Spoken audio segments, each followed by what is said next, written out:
31వ శ్లోకం.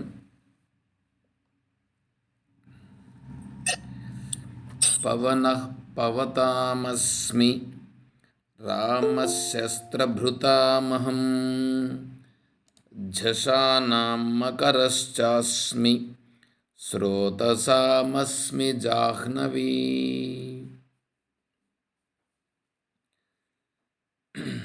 విభూతి భగవంతుని యొక్క వైభవమును ప్రకటించేటువంటి అధ్యాయం.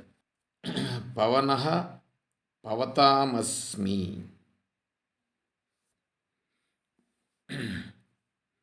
పవనో వాయుః పవతాం పావయితృణామస్మి.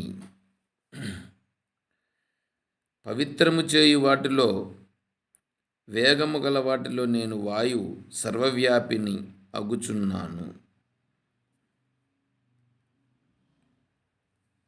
జగత్తును పావనము చేయు నీరు, నిప్పు మున్నగు వానిలో వాయువు గొప్పవాడు. వాయువు ఆకాశమునందంతటను సంచరించును, కాన సర్వవ్యాపి, కావున సర్వపావనుడు. అట్టి వాయువును నేను.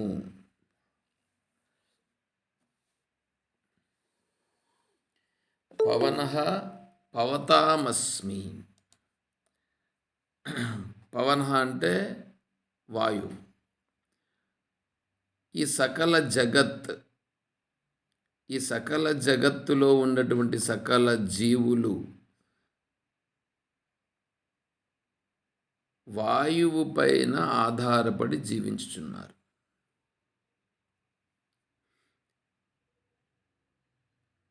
ఈ వాయువు పవిత్రము చేయున్నది అని కూడా చెప్తున్నది ఇక్కడ. పవతామస్మి. పవతాం అంటే పావయితృనాం అంటే పవిత్రము చేయు వాటిలో. పవిత్రం చేయుటలో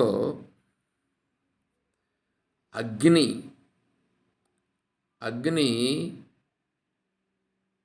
మామూలుగా ప్రతిదాన్ని పవిత్రం చేస్తుంది. అగ్ని ఏం చేస్తుందంటే, ఏదైతే ఇప్పుడు బంగారం ఉందని అనుకోండి, బంగారంలో నీరు దిగి ఉంటుంది. ఆ నీరు తీసేయాలంటే ఏం చేస్తారు? బంగారమును అగ్నిలో వేసి దాన్ని పుటం పెడతారని అంటారు. అట్లా పెడితే బంగారు గుండె నీరు తొలగిపోయి బంగారు బాగా దాని ఒరిజినాలిటీ బయట వస్తుంది. అగ్నిలో మీరు ఏదన్నా వేయండి, అది పవిత్రమైపోతుంది. పవిత్రమైపోతుందంటే దాని యొక్క మలినాలు ఏదైతే ఉందో మలినాలన్నింటినీ కడిగి పారేస్తుంది. అయితే ఇక్కడ అగ్ని పరమ పవిత్రమైనది అని కదా చెప్పాలా. వాయువు పరమ పవిత్రమైనది అని చెప్తున్నాడు ఇప్పుడు ఇక్కడ. పవనః పవతామస్మి.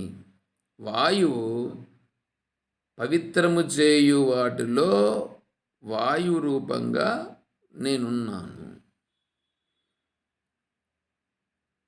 ఇప్పుడు అగ్ని కూడా పవిత్రం చేస్తుంది. అగ్ని గురించి ఏం చెప్పారంటే, కర్మ, ఉపాసన, జ్ఞానం. ఏమండి, కర్మలోనూ అగ్ని ఉంటుంది, ఉపాసనలోనూ అగ్ని ఉంటుంది, జ్ఞానములోనూ అగ్ని ఉంటుంది. నువ్వు కర్మ చేయాలని అనుకోండి, అంటే నిత్యాగ్నిహోత్రానికి గృహస్థుడుగా చేసేటువంటి కర్మలో గార్హపత్యాగ్ని అని, కర్మలో గార్హపత్యాగ్ని అగ్ని రూపంగా కర్మ చేసుకుంటాడు. తర్వాత ఉపాసన అన్నప్పుడు ఉపాసన రూపంగా అంటే భగవంతునికి సంబంధించి యజ్ఞయాగాది క్రతువుల ద్వారా సమర్పించడం, భగవంతుణ్ణి ఆరాధించడం, తర్వాత తపస్సు చేయడం. ఈ తపోరూపమైనటువంటి అగ్ని, తపోగ్ని, తాపసికంగా ఉండేటువంటి అగ్ని, ఆ అగ్ని రూపంగా ఇక్కడ ఉంటుంది. తర్వాత జ్ఞానాగ్ని. ఈ 3 రకాల అగ్నులు. 3 రకాల అగ్నిలతోనూ సంబంధం ఉంటుంది. అగ్ని లేనిదే ఏమీ జరగదు. అయితే అది అక్కడేంటంటే జ్ఞానాగ్ని వలన సర్వము ఇంకా పూర్తయిపోతుంది. సర్వకర్మలు తొలగిపోతాయి. జ్ఞానాగ్ని సర్వకర్మాణి భస్మసాత్ కురితే తథా. అయితే ఇక్కడ ఏమంటున్నాడు? పవనః పవతామస్మి. పవిత్రం చేయువాటిలో పవనః, నువ్వు అగ్ని దగ్గరికి పోయేదానికంటే ముందు ఈ ఈ వాయువు ఈ వాయువు వలననే సకల జీవరాశులు నిలబడి ఉన్నవి. ఈ జీవరాశుల్లో పంచప్రాణములు, ప్రాణ, అపాన, వ్యాన, ఉదాన, సమాన, ఇవి పంచప్రాణాలు ఉన్నాయి. ఉపప్రాణములని ఒక 5 ఉన్నాయి. ఉపప్రాణములు అంటే నాగ, కూర్మ, కుర్కుర, దేవదత్త, ధనంజయ అని ఇవి 5. ఈ 5 ప్రాణములు అవొక 5 ప్రాణములు, మొత్తం ఈ 10. ఈ 10 మన శరీరంలో ఉండి మన శరీరాన్ని నిలబెట్టుచున్నవి. ఇప్పుడు మనకుండేటువంటి ఈ యొక్క అజ్ఞాన స్వరూపమైనటువంటి తత్వం అంతా కూడా తొలగిపోయి జ్ఞాన మార్గంలో మనం ప్రయాణం చేయాలనంటే మొట్టమొదట వీడు మనోనిగ్రహం కావాలి కదా. మనోనిగ్రహం కావాలంటే మొట్టమొదట ప్రాణాయామంతో మొదలుపెట్టాలి. నాడీ శుద్ధి ప్రాణాయామం. ఈ ప్రాణాయామం అనేటువంటిది ఏదైతే ఉన్నదో, ఈ ప్రాణాయామము వలన శరీరము శక్తివంతమవుతుంది. తర్వాత ప్రాణాయామం చేత శరీరము తేలికదనం వస్తుంది, మనస్సు కూడా తేలిక పడుతుంది. తర్వాత ప్రాణమును ఎప్పుడైతే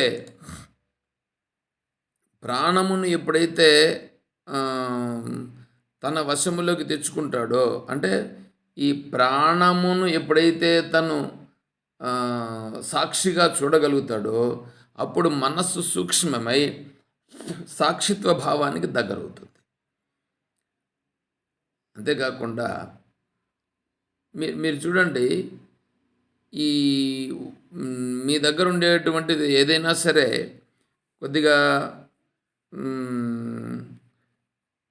ఇంటిలో కూడా కానీ ఏదైనా తేమ ఉండినా, మళ్ళీ ఏదైనా ఒకవేళ చాలా వాసన కలుగుతూ ఉండినా ఇవంతా పోవాలనుకుంటే ఏం కావాలి? అక్కడ బాగా గాలి వచ్చి ఎండ, గాలి ఇవి 2 వస్తే అక్కడప్పుడు ఖచ్చితంగా అది శుభ్రమైపోతుంది. మలినముగా ఉండేదానిని మలినము నుండి బయటపడేటట్లుగా చేసేది వాయువు. కాబట్టి వాయువు యొక్క గొప్పతనము నేనే అని ఇక్కడ భగవంతుడు చెప్తున్నాడు.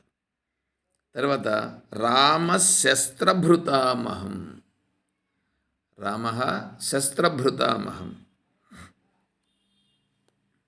శస్త్రభృతాం ఆయుధములను ధరించిన వారిలో నేను శ్రీరాముడను.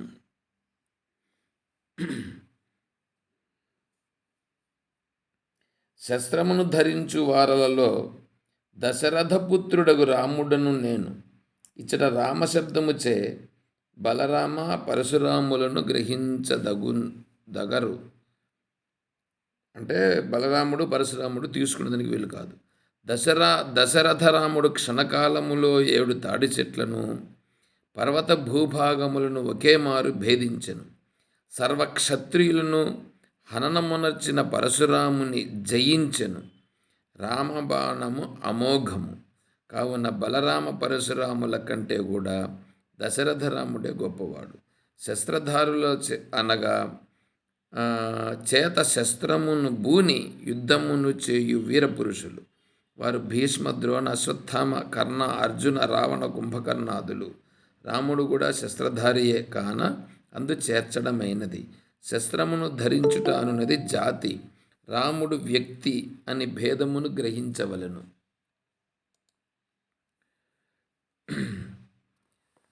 కానీ ఇచ్చట రాముడే ఈశ్వర విభూతి కానీ శస్త్రధారులు ఈశ్వర విభూతులు కారు. శస్త్రధారులు వృక్షాది స్థానీయులు, రాముడు అశ్వత్థ స్థానీయుడు. ఆయా జాతిలో గొప్ప పదార్థమే ఈశ్వర విభూతి. అట్లే మొదటి నుంచి ప్రారంభమైనది. అయితే రాముడు సాక్షాత్తు భగవంతుడు కదా, భగవద్ విభూతి ఎట్లగును అని ప్రశ్నింపరాదు. దశరథ మహారాజు వలన పుట్టిన కార్యకారణ సంఘాతాత్మకమగు దేహమునందు స్ఫురించు అనగా ప్రకాశించు చిన్మయుడు సాక్షాత్తు భగవంతుడైనను జడమైన కార్యకరణ సంఘాతము మాత్రము కార్యము కనుక భగవద్రూపము కాదు. భగవంతుడకు పరమాత్మ యందు మాయచే దేవాది సంఘాతము వలె కార్యకరణ సంఘాతము కూడా కల్పితము. భూతశబ్దవాచ్యమైన అట్టి శరీర ఇంద్రియ సంఘాత రూపమైన ప్రాణియే ఇచ్చట దశరథ రాముడుగా చెప్పబడును. ఇట్టి రాముడు భగవంతుని యందు కల్పితుడు కాన భగవద్విభూతి అగును. ఇంతియే గాని ఇచ్చట కేవల చిన్మయుడు రాముడిని వివక్షింపబడలేదు. ఏలయన కేవల చిన్మయుడు శస్త్రధారి కానేరడు.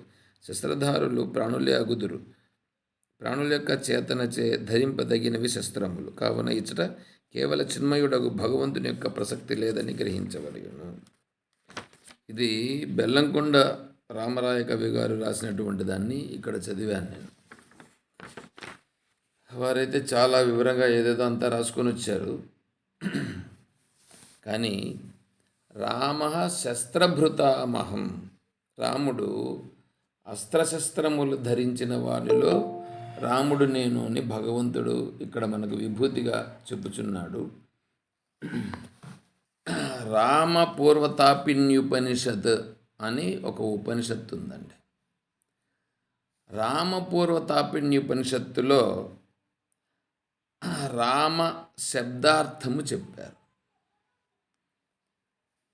ఇక్కడ రామ శస్త్రభృతామహం, రాముడు భగవంతుడా కాదా అనేటువంటి ప్రశ్నను కనుక వేస్తే భగవద్గీతలో మనకు 4వ అధ్యాయంలో యదా యదా హి ధర్మస్య గ్లానిర్భవతి భారత అభ్యుత్థానమధర్మస్య తదాత్మానం సృజ పరిత్రాణాయ సాధూనాం వినాశాయ చ దుష్కృతాం ధర్మ సంస్థాపనార్థాయ సంభవామి యుగే యుగే అని 4వ అధ్యాయంలో భగవంతుడే చెప్పాడు. తన యొక్క సంభవిస్తాను అని భగవంతుడు చెప్పాడు. ఇక్కడ ఏమంటాడంటే సంభవామి యుగే యుగే కదా, నేను సంభవిస్తాను అని కదా అని అంటున్నాడు. సంభవించిన వాని వలె, పుట్టిన వాని వలె నేను పుట్టినాను అని అంటున్నాడు భగవంతుడు. అంటే అక్కడ ఈ అవతారం అనేటువంటి మాటను భగవద్గీతలో ఎక్కడా ప్రస్తావన చెయ్యలేదు. భగవంతుడు అవతార పురుషుడు అని మనోళ్ళు ఇక్కడంతా కూడా చెప్తుంటారు. ఈ అవతారం అనేటువంటి మాటను భగవద్గీత తీసుకురాలేదు. ఒకవేళ మీరు అవతారం అని గన మీరు అనుకుంటే మీరు కూడా అవతార పురుషులే. ఎందుకంటే ఈ శరీరం అనేటువంటిది ప్రకృతి చేత వచ్చింది. ఈ శరీరమునందే ఆత్మస్వరూపము ప్రకటమగుచున్నది. రామకృష్ణాది రూపములయందు ఏ ఆత్మస్వరూపమైతే ప్రకటింపబడినదో అదే ఆత్మస్వరూపమే నీయందు నాయందు అందరి యందు కూడా ప్రకటింపబడుచున్నది. కాబట్టి ఆత్మస్వరూపమునందు ఎటువంటి తేడాను లేదు. శరీరం అంటవా, శరీరము కూడా అందరి శరీరాలు పంచమహాభూతాత్మకమే. కాబట్టి అందరి శరీరాలు పంచమహాభూతములచే తయారైనదే, దానిలోనూ ఏమీ తేడా లేదు. ఇంకా తేడా ఉండేదల్లా ఒకటే, ఏమిటంటే వాడికుండేటువంటి ఆత్మజ్ఞానమునందు తేడా ఉంటుంది. ఆ ఆత్మజ్ఞానమునందు తేడా ఉన్న కారణము చేత ఆత్మజ్ఞానం చాలా బాగా స్పష్టమైనటువంటి వాడు స్వరూప స్థితిలో ఉంటాడు. ఆత్మజ్ఞానము తెలిసిన ఆత్మానుభూతిని పొందనివాడు ఆ ఆత్మస్థితిలో ఉండలేడు. ఇంకా ఆత్మ జ్ఞానమే లేనటువంటి వాని గురించి మనం చెప్పాల్సిన పని లేదు. వాడు జ్ఞాని అయినా అజ్ఞాని అయినా అందరి యందు ఉండేటువంటిది ఆత్మస్వరూపం ఒకటే. ఆత్మస్వరూపము వేరు వేరు ఎక్కడా లేదు. సూర్యభగవానుడు ప్రకాశించేటప్పుడు ఆ వెలుగు అన్ని జీవరాశుల యందు అందరిపైన ఒకటే విధముగా పడుతుంది. అన్నింటి యందు ఒకటే విధంగా పడుతుంది. ఒకరి యందు ఎక్కువ ప్రకాశము, ఒకరి యందు తక్కువ ప్రకాశము అని లేదు. అదే విధముగానే ఆత్మస్వరూపం యొక్క ఛాయ అంటే ఆత్మస్వరూపము ప్రకటింపబడుట సకల జీవరాశుల యందు సమానమే. ఎక్కడా తేడా లేదు. మరి ఇంక అక్కడ రాముడు గొప్పవాడు, కృష్ణుడు గొప్పవాడు, నేను తక్కువవాడు అని ఎందుకు అనుకుంటావు? ఆత్మజ్ఞానము లేనప్పుడు అటువంటి భావన కలగడం సహజం. ఆత్మజ్ఞానము స్పష్టమై ఆత్మానుభూతి కలిగిన తరువాత ఆ రాముడే నేనే రాముడు. అహం బ్రహ్మాస్మి బ్రహ్మైవ అహమస్మి. చూడండి, రామునికి నాకు తేడా లేదు, కృష్ణునికి నాకు తేడా లేదు. కృష్ణుడే నేనే కృష్ణుడు. అంటే రూపం గురించి కాదు చెప్తా ఉండేది, అది లక్ష్యమైనటువంటి ఆత్మస్వరూపాన్ని గురించి చెప్తున్నారు. ఆత్మస్వరూపమునందు ఎటువంటి తేడాను లేదు. ఇక్కడ రామరహస్యోపనిషత్తులో అక్కడ ఎందుకంటే రామ గురించి ఇక్కడ శస్త్రభృతామహం అని వచ్చింది కాబట్టి శస్త్రములు ధరించిన వాడిలో రాముడను నేను అని ఇక్కడ భగవంతుడు అంటున్నాడు. రాముడు ధర్మస్వరూపుడు. రాముడు మనకు ఆదర్శనీయుడు. శ్రీకృష్ణుడు కూడా ఆదర్శనీయుడే. కానీ శ్రీకృష్ణుడిని మన వాళ్ళు ఏం చేశారంటే పురాణ కృష్ణుడిని పట్టుకొచ్చేసారు. పురాణ కృష్ణుడిని పట్టుకొని వచ్చేసిన కారణం చేత కృష్ణుడిని ఇప్పుడు మనం ఏం చేయాలంటే గీతాకృష్ణుని తీసుకోవాలి. గీతాకృష్ణుడు అంటే భగవద్గీతను ఉపదేశము చేసిన కృష్ణుని తీసుకున్నప్పుడు ఆ కృష్ణుడు మనకు ఆదర్శనీయుడు. మిగిలినటువంటివి ఈ పురాణ కృష్ణుడు అంటే పురాణంలో చెప్పినట్లుగా ఉండేటువంటి కృష్ణుడు ఉన్నాడే, గోపికలతో ఆడుట, 10,000 మంది 16,000 మంది గోపికలను వివాహం చేసుకున్నాడని, ఇంకా 8 మంది ఎక్స్ట్రా భార్యలు ఉన్నారని ఇలా చెప్పుట అనేది ఉందే, దాన్ని అలా తీసుకోకూడదు. అందుకనే రాముడు ఆదర్శ పురుషుడు, కృష్ణుడు కూడా ఆదర్శ పురుషుడే. అంతేకాకుండా కృష్ణుడు జ్ఞానమును గురించి మనకు చెప్పాడు. ఆత్మతత్వమును భగవద్గీత రూపంగా శ్రీకృష్ణ పరమాత్మ మనకు అందించాడు. రామచంద్రుల వారు వశిష్ఠ మహర్షుల వారి వద్ద తత్వమును శ్రవణం చేశారు.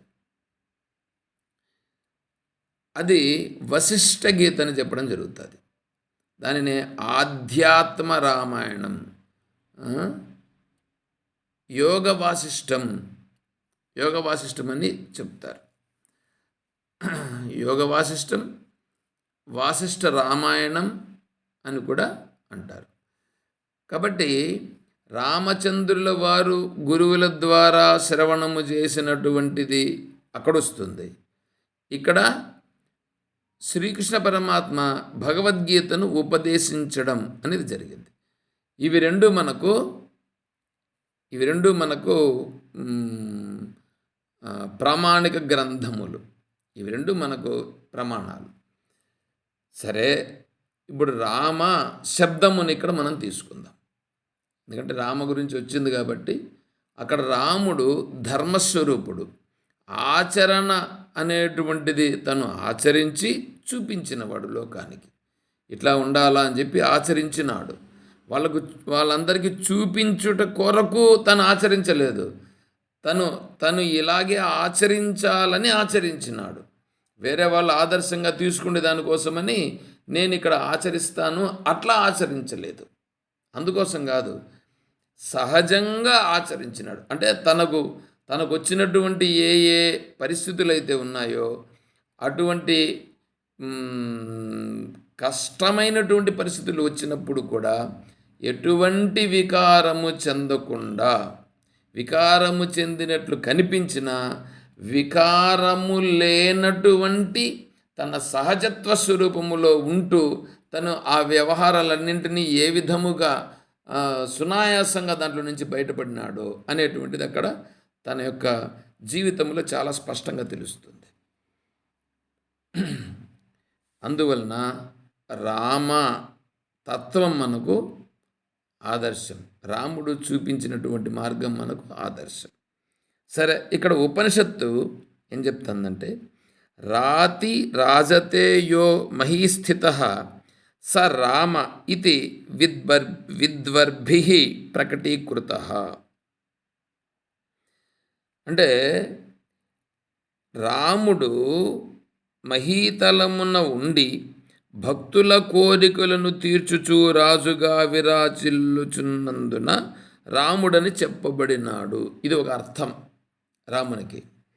అంటే భూభాగమునందు భక్తులు కోరుకుండేటువంటి కోరికలన్నింటినీ తీరుస్తున్నాడు కాబట్టి వారిని రాజా అనేటువంటి శబ్దం చేత సంబోధిస్తూ వాళ్ళ కోరికలన్నింటినీ చాలా సునాయాసంగా తీరుస్తూ వారికి ఆనందాన్ని కలిగిస్తున్నాడు కాబట్టి రాముడిని చెప్పడం జరుగుతుంది. ఒకటి, రాక్షస ఏన మరణం యాంతి స్వోద్రేకతో అథవా అలా కాకపోతే ఇంకొక రెండవ అర్థం ఏంటంటే, రాక్షసులు ఎవరి వలన మరణమును పొందిరో అతడు రాముడు. లోకకంఠకులైనటువంటి వాళ్ళు ఎవరైతే ఉన్నారో, రావణాది రాక్షసులందరూ ఎవరైతే ఉన్నారో, ఈ రాక్షసులని శ్రీరామచంద్రుల వారు ధర్మబద్ధముగా ఉంటూనే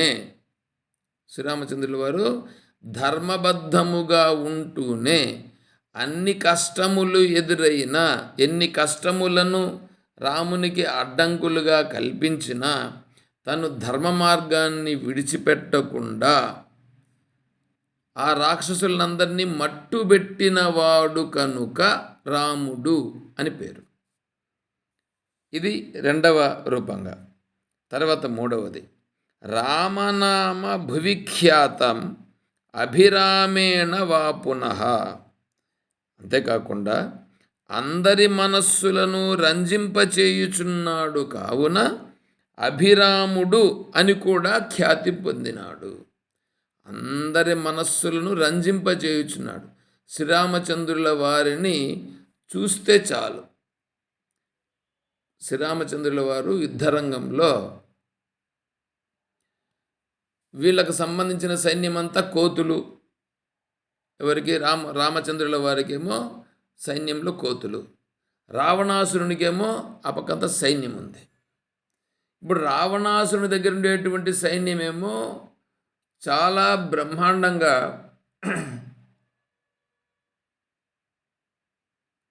యుద్ధం చేస్తూ ముందుకు పోతున్నటువంటిది.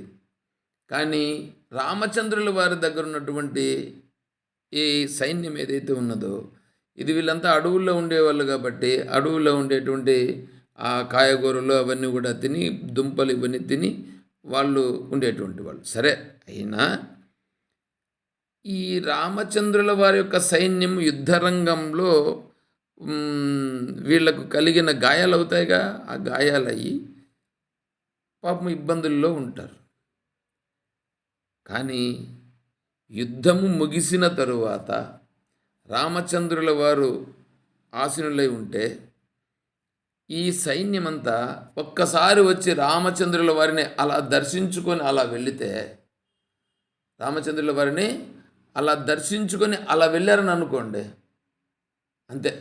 రామచంద్రుల వారి దర్శనము చేత ఆ చల్లని చూపు, ఆ ముఖమును వీళ్ళు దర్శించేటప్పటికే ఆ చల్లని చూపు ప్రభావమో లేదా ఆ రాముని యొక్క తత్వమో ఏమో కానీ వీళ్ళకు ఉండేటువంటి ఈ బాధలన్నీ తొలగిపోయేసి హాయిగా మళ్ళీ వాళ్ళు నిద్రపోయేవాళ్ళట. మళ్ళీ పొద్దున లేచి నూతన ఉత్తేజంతో యుద్ధరంగానికి వెళ్ళేవాళ్ళట. అంటే రాముని యొక్క దివ్యమైనటువంటి ఆ విగ్రహ దర్శనము కూడా అంత గొప్పదనమని వర్ణించడం జరిగింది. ధర్మ మార్గం చరిత్రేణ జ్ఞాన మార్గం చ నామతః. ధర్మ మార్గం చరిత్రేణ, రాముని యొక్క మార్గము ధర్మ మార్గం. అంటే ధర్మ మార్గములో ప్రయాణం చేసినాడు. చరిత్రను తీసుకుంటే రామచంద్రుల వారు ధర్మబద్ధంగా వ్యవహారం చేశారు. తర్వాత నామతః, రామ నామం తీసుకున్నామని అనుకోండి, రామ అనేటువంటిది తత్వమును సూచిస్తున్నది. ఆద్యో రా తత్పదార్థ స్యాత్, మకార స్త్వం పదార్థవాన్, తయోః సంయోజనం అసి రామ తత్పదముచ్యతే. ఆద్యో రాహ, రా అనేటువంటి శబ్దం ఉంది కదా, అది మొదట్లో ఉండే రా అనేటువంటి శబ్దం. తత్పదార్థ స్యాత్, తత్పదాన్ని గురించి రా అనేటువంటిది చెప్తూ ఉంది. మళ్ళీ మా ఉంది కదా, మా అనేటువంటి అక్షరము మకార త్వం పదార్థవాన్. అంటే త్వం మొదటిదేమో తత్పదాన్ని గురించి చెప్తుంది, తర్వాతదేమో త్వం పదాన్ని గురించి చెప్తుంది. తయోః సంయోజనమసి, తయోః రెండు సంయోజనం అంటే రెండు కలిసినట్లుగా రా మా, రామ రెండింటిని కలిపి ఉచ్చరించినప్పుడు అసి, అసి అంటే ఒకటే అనేటువంటి దాన్ని అక్కడ సూచించడం జరుగుతున్నది. ఇప్పుడు రామ తత్ త్వము అసి అంటే తత్వమసి. తత్వమసి మహావాక్యమే రామ అనేటువంటిది జ్ఞానరూపంగా చెప్పబడుచున్నటువంటిది రామనామాన్ని గురించి. కాబట్టి రామనామం అనేటువంటిది దానిని పట్టుకొని రామనామముతో ధరించిపోతున్నారనమాట అందరూ కూడా. కాబట్టి రామ అనేటువంటి దానికి మంత్రానికి కూడా ఏమన్నారంటే, దానికి బీజాక్షరాలతో పని లేదు. దానికి ముందర ఓం అని, చివరలో నమః అని ఇవన్నీ చేర్చాల్సిన పని కూడా అవసరం లేదు. స్వయంగా రామ మంత్రమే మంత్రం అది. కాబట్టి రామ అంటే కూడా చాలు. రామ స్వామీజీ ఒకటి చెప్పారనమాట.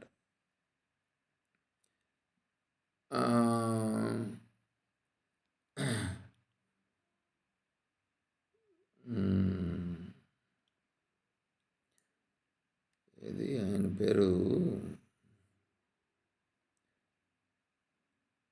అరవింద స్వామి అరవిందాశ్రమం ఒకటి ఉంది.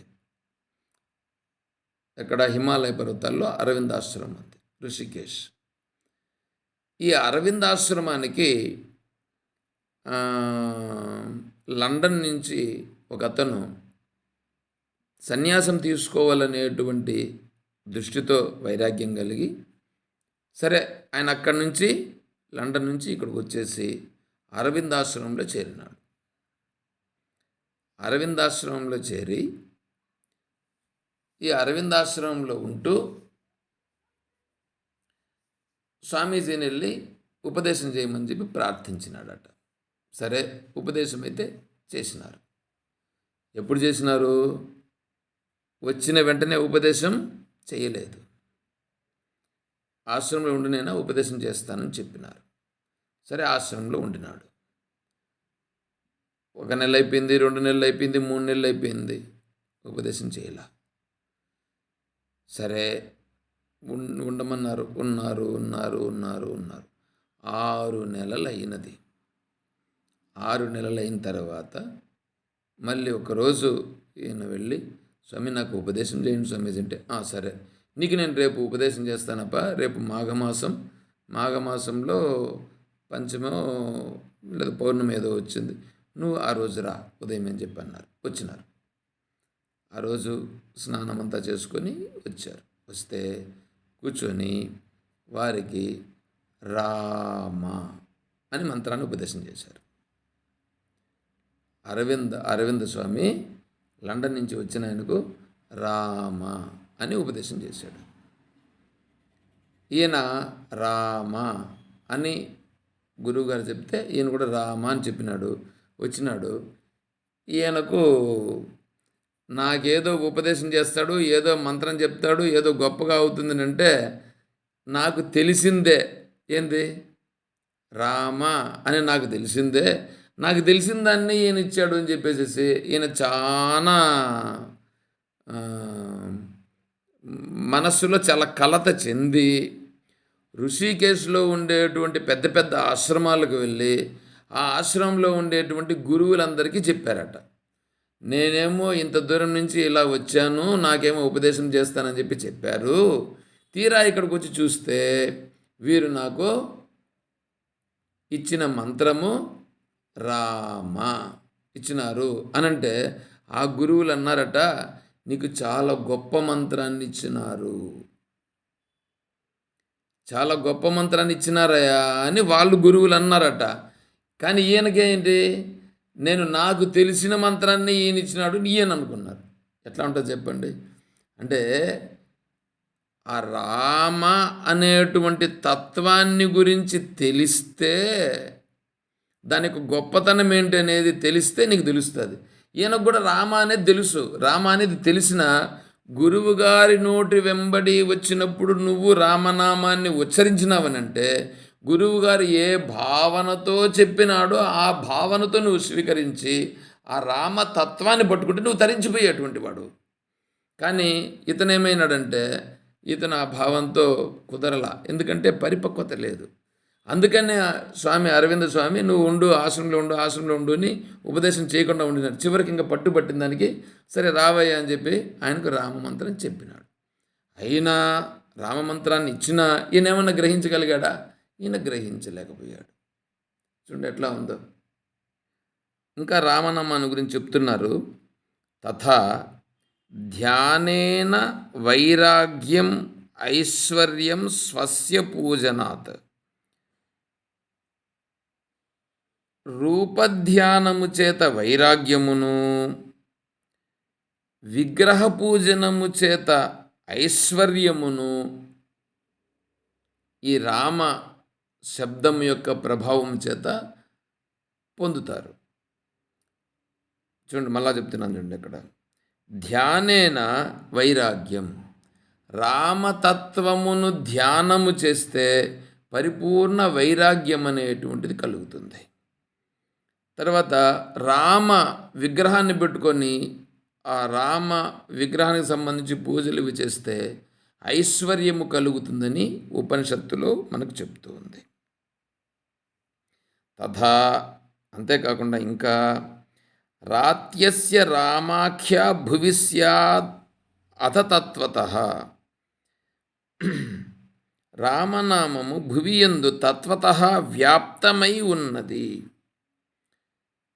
ఈ సకల సృష్టి అంతా కూడా ఏర్పడింది కదా. ఈ సకల సృష్టి అంతా ఏర్పడి ఉండేది కూడా రామతత్వముతో, ఈ పంచమహాభూతాలతో మొదలుకొని సర్వము కూడా ఏర్పడి ఉన్నది. రమంతే యోగినో అనంతే నిత్యానందే చిదాత్మని ఇది రామపదేనాసౌ పరం బ్రహ్మాభిధీయతే. ఇది సహజంగా అందరూ చెప్పేటువంటి అర్థం ఇది. రమంతే యోగినో అనంతే నిత్యానందే చిదాత్మని. యోగులైనటువంటి వాళ్ళు అనంతమైనటువంటి ఆనందాన్ని వాళ్ళ హృదయమునందే ధ్యానము చేసి పొందుచున్నారు. అలా అనంతమైనటువంటి ఆనందాన్ని పొందుచున్నారే, ఆ అనంతమైన ఆనందమునకే రామ అని అంటున్నారు. ఇది రామపదే నాసో పరంబ్రహ్మ అభిధీయతే. ఆ పరబ్రహ్మతత్వమును రామ పదముతో చెప్పడం జరుగుచున్నది అని రామతత్వాన్ని గురించి ఇలా వర్ణించడం జరిగింది. ఇంకా ఈ రామతత్వాన్ని గురించి ఇంకా చాలా చెప్పడం జరిగింది. సరే చాలే, మనకి ఇంత మాత్రం తెలుసుకుంటే ఉండని. తర్వాత ఈ రాముని గురించి ఇంకా ఏంటంటే రామశస్త్రభృతామహం. ఈ అస్త్రశస్త్రాలలో అస్త్రము శస్త్రము రెండు ఉంటాయి. అస్త్రం అనేటువంటిది ఎదురుగా ఉండే వానిపైన కనిపిస్తూ చూపిస్తూ చేసే ప్రయోగం అనేటువంటిది అస్త్రాలు. శస్త్రం అనేటువంటిది ఏంటంటే నువ్వు కనిపించకుండానే కూడా దాన్ని ప్రయోగం కూడా చేసేదానికి వీలవుతుంది. దాన్ని శస్త్రం అని అంటారు. అస్త్రశస్త్రం. ఇక్కడ ఏమంటున్నాడు? శస్త్రభృతాం. అస్త్రాలు ప్రయోగం చేస్తారు, శస్త్రాలు ప్రయోగం చేస్తాడు. ఇక్కడేమో ఆయుధములు ధరించిన వారిలో అస్త్రశస్త్రములు. శస్త్రం అంటే ఆయుధమే కదా. ఇక్కడ నేనేమన్నా తిప్పించి చెప్తున్నాను ఏంటో డౌట్గా ఉంది నాకు కూడా. అంటే రామచంద్రుల వారు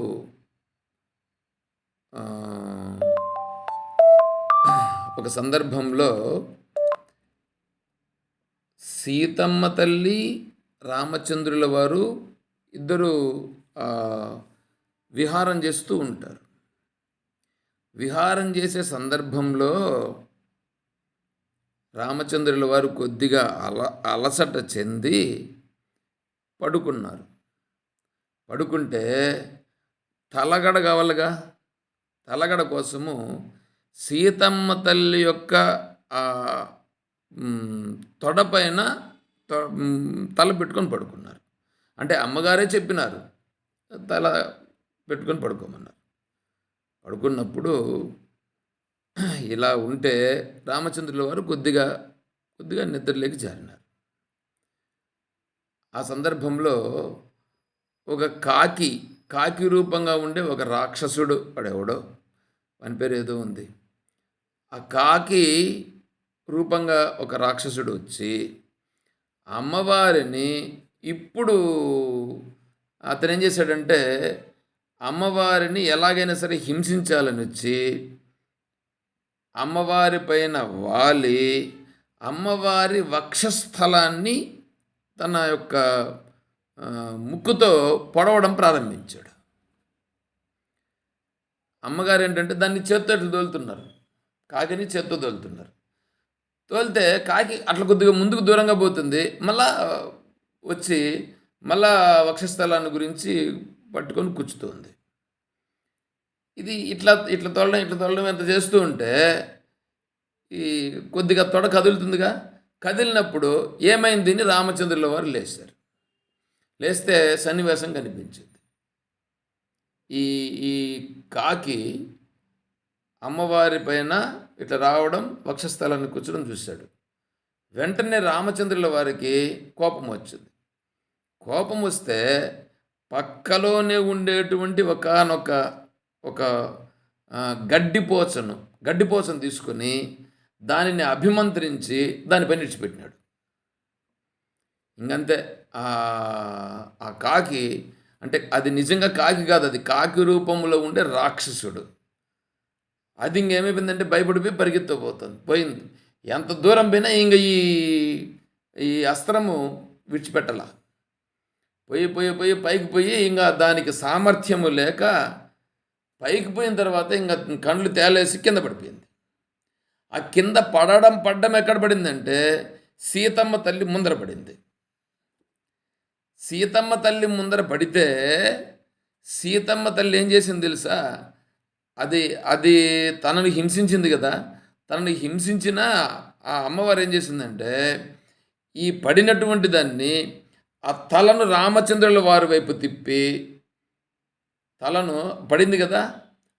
కిందకి పడితే ఆ తలను రామచంద్రుల వారి వైపు తిప్పి అప్పుడు రామచంద్రుల వారి వైపు చూపించిందనమాట. సరే ఇంక ఇది ఎలాగూ పడింది, ఇది మిమ్మల్ని శరణు కోరుతున్నట్లుగా కూడా పడింది, దాన్ని మన్నించి విడిచిపెట్టండి అని అమ్మవారు రామచంద్రుల వారిని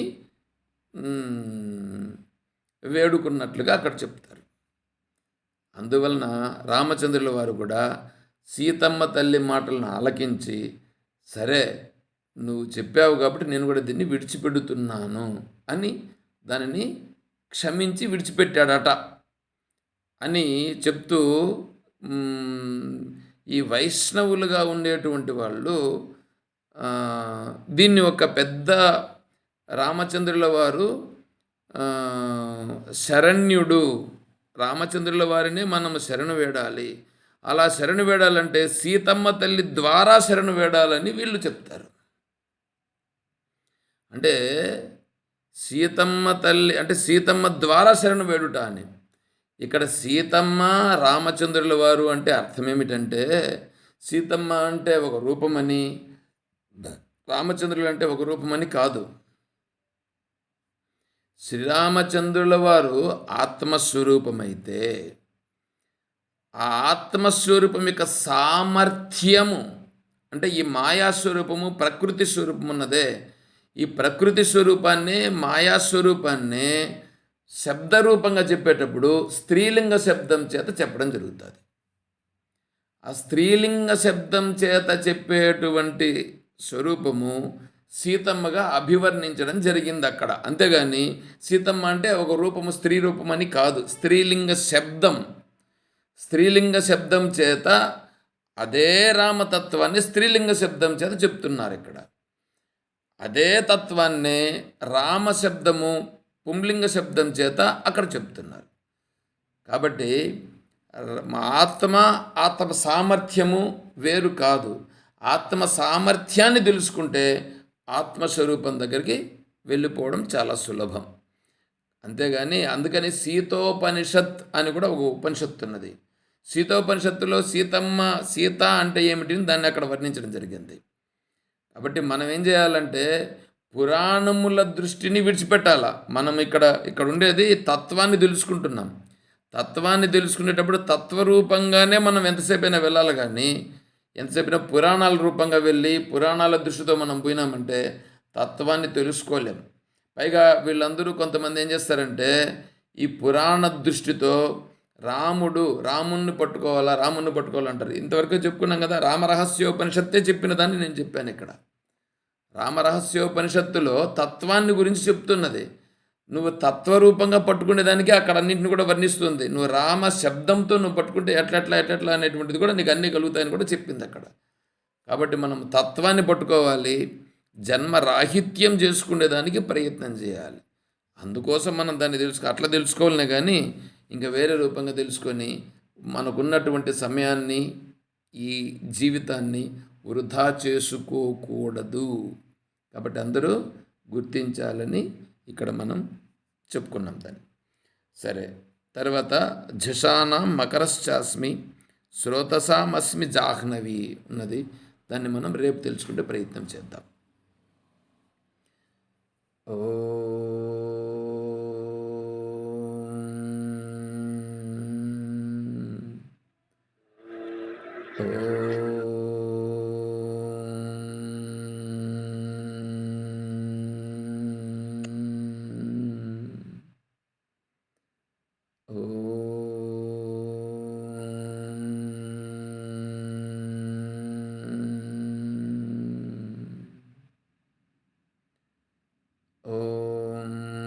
असतो मा सद्गमय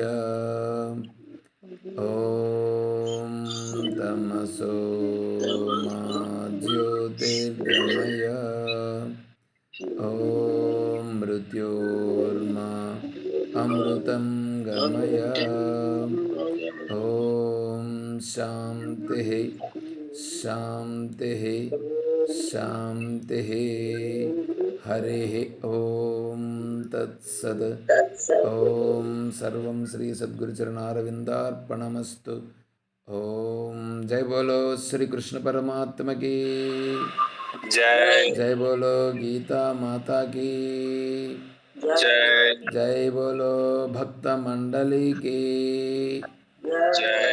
हर नमः पार्वती पतये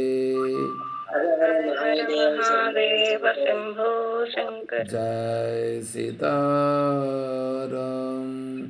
हरिः ओम तत्सत् ओम हरिः नमस्ते। ओम ओम हरि ओम ओम